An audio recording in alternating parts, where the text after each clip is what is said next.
Olá, sou o professor Antônio Carlos Moraes, perito e diretor do IBRAC Perícias em Brasília. Continuamos falando sobre os honorários periciais. Uma boa proposta de honorários é aquela que contempla um bom planejamento. Para um bom planejamento é preciso o perito estudar minuciosamente o processo, verificando se nele constam quesitos. Mas por que os quesitos?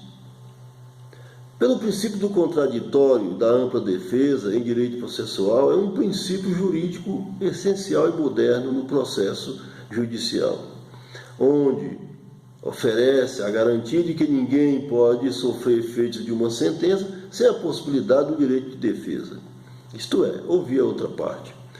Se houver perícia, se a perícia evidentemente está ali para sustentar a prova para a sentença do juiz decidir, então não deveria ouvir uma parte e excluir a outra.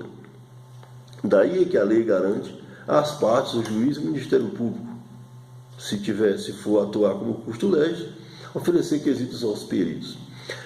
A garantia legal está no artigo 465, que diz: o juiz nomeará perito para oferecer o laudo, etc., e incumbe às partes de 15 dias, contada a intimação de despacho de nomeação do perito, indicar assistente técnico e apresentar quesitos. A lei não obriga nem indicar o assistente e nem apresentar quesitos. Porém, se oferecer, o perito tem que estar atento como agir em relação a esse fato. Os quesitos, portanto, são perguntas, arguições ou questionamentos formulados pelo juiz, pelas partes, ou seus procuradores, ou pelo Ministério Público, como eu disse. Podem ser os quesitos efetuados por somente o juiz, somente o autor, somente o réu, ou somente o Ministério Público, se estiver envolvido, no caso, como eu disse, custo-legis, ou por todos. Portanto, as perguntas devem ser endereçadas ao perito somente a respeito dos fatos litigados na ação, para, de alguma forma, melhorar o norteamento do perito nas respostas, de que necessitam ser explicadas ou ser esclarecidas de maneira inequívoca pelo perito. Os quesitos têm duas finalidades. A primeira é colaborar com o planejamento dos honorários do perito. Repito, não havendo quesitos, o perito não deve peticionar o juiz para que as partes façam perguntas. Ele deve ler o processo, ler a ação, ler os fatos narrados pelo autor e, evidentemente, a defesa apresentada pelo réu. O segundo momento em que o perito deve analisar os quesitos é para esclarecer os fatos litigados no laudo pericial. Então ele tem duas finalidades: colaborar para o planejamento dos honorários do perito e para respostas do laudo pericial. Havendo quesitos, evidentemente, tem que haver respostas. Os quesitos são divididos em 4 etapas ou 4 finalidades.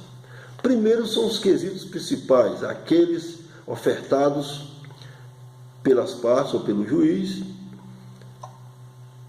já no momento da nomeação, no momento em que alguém requer e o juiz homologa, ou quando o juiz de ofício resolve fazer as perguntas. Essas perguntas ofertadas pelas partes, muitas delas são recheadas de perguntas impertinentes. Nós iremos explicar detalhadamente como o perito agir em perguntas impertinentes, como ele vai atuar, como ele vai responder ou se ele não vai responder, o que ele vai dizer sobre quesitos impertinentes. As partes podem, no decorrer do processo, produzir quesitos suplementares. Isso está garantido na lei. Nós vamos também falar sobre eles. Como agir o perito diante de perguntas complementares ou suplementares? Quem pode fazer quesito suplementar? A parte que não arguiu, que não perguntou, pode fazer quesito suplementar? E por último, nós vamos falar dos quesitos de esclarecimentos, aqueles que são feitos para o perito esclarecer pontos obscuros do seu laudo. Como agir com essas perguntas, tanto nas respostas para o laudo, como na audiência de instrução e julgamento, se houver. Portanto, aguardo vocês no próximo vídeo,